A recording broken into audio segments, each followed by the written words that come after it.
Hi friends, welcome to Sangeetha kitchen and logs. ఈరోజు డిఫరెంట్గా ఇలా ట్రై చేయండి. క్యాప్సికమ్ ఎగ్ ఫ్రైడ్ రైస్ అదిరిపోతుంది టేస్ట్ మాత్రం. ఇప్పుడు దీన్ని ఎలా ప్రిపేర్ చేసుకోవాలో చూద్దాం. దీనికోసం ఇక్కడ ఒక 4-5 వరకు వెల్లిపాయలు చిన్న చిన్న పీసెస్గా కట్ చేసి పెట్టాను. అలాగే పచ్చిమిర్చి, ఆనియన్, క్యాప్సికమ్, కొత్తిమీర, ఒక 2 ఎగ్స్ తీసుకోవాలి. వీటన్నిటిని సన్నగా కట్ చేసి పెట్టుకోవాలి. వీటన్నిటిని కట్ చేయాలి అంటే ఎగ్స్ కూడా కట్ చేయాలా అని అడుగుతారు కదా. మళ్ళీ ఎగ్స్ కాదండి, వెజిటేబుల్స్ కట్ చేస్తే సరిపోతుంది. తర్వాత స్టవ్ పై కడాయి పెట్టాలి. కడాయి వేడైన తర్వాత దానిలోకి ఒక 2-3 స్పూన్ల వరకు ఆయిల్ వేసుకోవాలి. అలాగే మనం ముందుగా కట్ చేసి పెట్టుకున్న వెల్లిపాయలను వేసుకోవాలి. అవి కొంచెం వేగిన తర్వాత పచ్చిమిర్చి కూడా వేయాలి.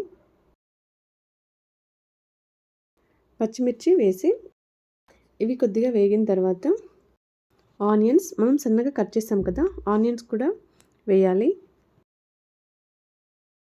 ఇక్కడ నాకు స్టాండ్ కొంచెం పాడైందండి. నిన్ననే కొంచెం లైవ్ చేసేటప్పుడు ఫోన్ పెడుతుంటే అది ఇరిగిపోయింది. అందుకే ఒక చేయితో ఫోను, ఒక చేయితో కుకింగ్ అనమాట. అందుకే ఫోన్ కదులుతూ ఉంది. వీడియో కూడా అంతా కరెక్ట్గా రాలేదు. చూడండి, ఇలా మగ్గాలి. ఇలా మగ్గిన తర్వాత క్యాప్సికమ్ వేసుకోవాలి. స్టాండ్ తీసుకునే వరకు ఒక చేతిలో ఫోన్ పట్టుకొని ఒక చేతితో కుకింగ్ చేయాలి, తప్పదు.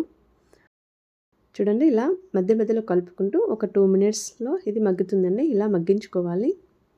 ఇవి ఇలా మగ్గిన తర్వాత మనం క్యాప్సికమ్ సైడ్స్కి అన్ని మధ్యలో ఎగ్స్ వేసుకొని దీనిని ఒక 1-2 మినిట్స్ వదిలేయాలి. ఇవి ఇలా కొద్దిగా కుక్ అయిన తర్వాత ఇప్పుడు మిక్స్ చేసుకోవాలి. ఇలా వద్దు అనుకుంటే ముందుగానే కొద్దిగా ఆయిల్ వేసుకొని ఎగ్స్ ఫ్రై చేసి అవి పక్కన పెట్టుకొని ఈ ప్రాసెస్ చేసుకోవచ్చండి. మన క్యాప్సికమ్ మొత్తం మగ్గిన తర్వాత మనం ఫ్రై చేసుకున్న ఎగ్స్ వేసుకోవచ్చు, అలా కూడా బాగుంటుంది. చూడండి, ఇక్కడ చూపిస్తున్న విధంగా మొత్తం ఇలా కలపాలి.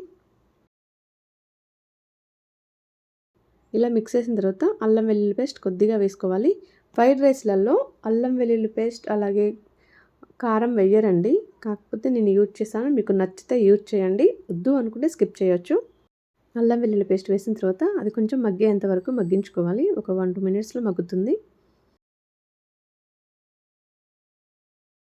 ఇది కొంచెం ఇలా మగ్గిన తర్వాత ఇప్పుడు మనం ముందుగా ప్రిపేర్ చేసి పెట్టుకున్న రైస్ వేసుకోవాలి. ఇక్కడ నేను నార్మల్ రైసే యూజ్ చేశానండి. మీకు కావాలి అనుకుంటే బాస్మతి రైస్ కూడా యూజ్ చేసుకోవచ్చు. ఇది ఇలా వేసిన తర్వాత మొత్తం మిక్స్ అయ్యేలాగా కలపాలి.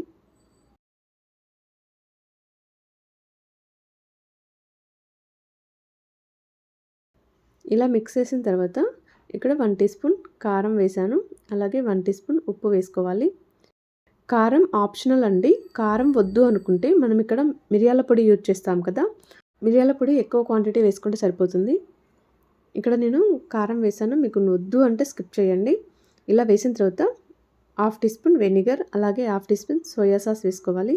వేసి మొత్తం మిక్స్ అయ్యేలాగా కలుపుకోవాలి. కలిపిన తర్వాత దీన్ని మరో 2-3 మినిట్స్ అలాగే మీడియం ఫ్లేమ్లో పెట్టుకొని కలపాలి. లాస్ట్లో కొత్తిమీర అండి, మీకు నచ్చితే ఇదే టైంలో లెమన్ కూడా నిమ్మరసం కూడా పిండుకోవచ్చు.